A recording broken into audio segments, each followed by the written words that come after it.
প্রিয় বন্ধুরা, আজ আমি বলতে চলেছি আমাদের জীবনের সঙ্গে জড়িয়ে থাকা সবথেকে গুরুত্বপূর্ণ একটা জিনিস, যেটা আমাদের সবার ভিতরেই আছে।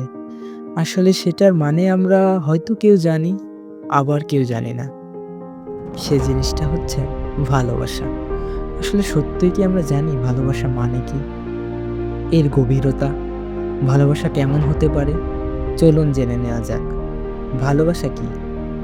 ভালোবাসা এমন একটি অনুভূতি যা মানুষকে সবচেয়ে বেশি বদলে দিতে পারে। এটি কখনো আনন্দ দেয়, কখনো কষ্ট দেয়, আবার কখনো মানুষকে নতুনভাবে জীবন দেখাতে শেখায়। ভালোবাসা শুধুমাত্র একজন মানুষকে নিয়ে নয়, এটি পরিবার, বন্ধুত্ব, প্রকৃতি বা এমনকি নিজের প্রতিও ভালোবাসা হতে পারে। ভালোবাসার বিভিন্ন প্রতীক হতে পারে। নিঃস্বার্থকতা ভালোবাসা, সত্যিকারের ভালোবাসা কখনো সত্য সাক্ষাৎ হয় না, এটির বিনিময় প্রত্যাশা ছাড়াই দেওয়া যায়।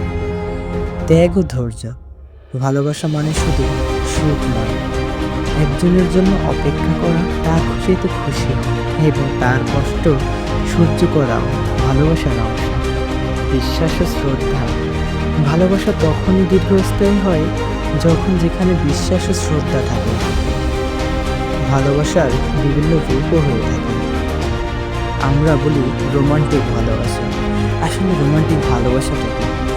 যখন দুজন মানুষ একে অপরের হৃদয়ে অনুভব করে, তখন তাকে আমরা রোমান্টিক ভালোবাসা বলি। আবার মনে করুন পারিবারিক ভালোবাসা। মা বাবা, ভাই বোনের প্রতি ভালোবাসা ও নিঃস্বার্থকতা গভীরতা জড়িয়ে থাকে, যেটা মিলে একটা পরিবার সৃষ্টি হয়, একে অপরের আত্মার সঙ্গে জড়িত থাকে। বন্ধুত্বের ভালোবাসা, যেখানে বিশ্বাস, হাসি, কান্না ভাগাভাগি করে নেওয়া হয়, একজনের দুঃখে আর একজন এসে পাশে দাঁড়ায়, সেটাকে আমরা বন্ধুত্বের ভালোবাসা হিসাবে জানি। নিজের প্রতি ভালোবাসা, নিজের প্রতি শ্রদ্ধাশীল থাকা, নিজের যত্ন নেওয়া, নিজেকে গুছিয়ে নেওয়া। ভালোবাসার বিভিন্ন শক্তি রয়েছে। ভালোবাসা মানুষকে অনুপ্রাণিত করে, জীবনে আশার আলো জ্বালায়। এটা দুঃখের সময় শক্তি দেয় এবং সুখের মুহূর্তকে আরও নতুন করে তোলে। অর্থাৎ ভালোবাসা কেবল একটি শব্দ নয়, এটি অনুভব, কাজ এবং সবচেয়ে গুরুত্বপূর্ণভাবে একজন মানুষের জীবনের এক অবিচ্ছেদ্য অংশ। ভালোবাসা মানুষের জীবন পাল্টে দিতে পারে।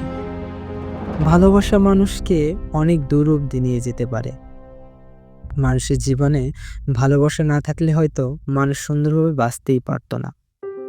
তাই আমাদের প্রতিটি মুহূর্তে ভালোবাসা দিয়ে এবং ভালোবাসা নিয়েই বাঁচতে হবে।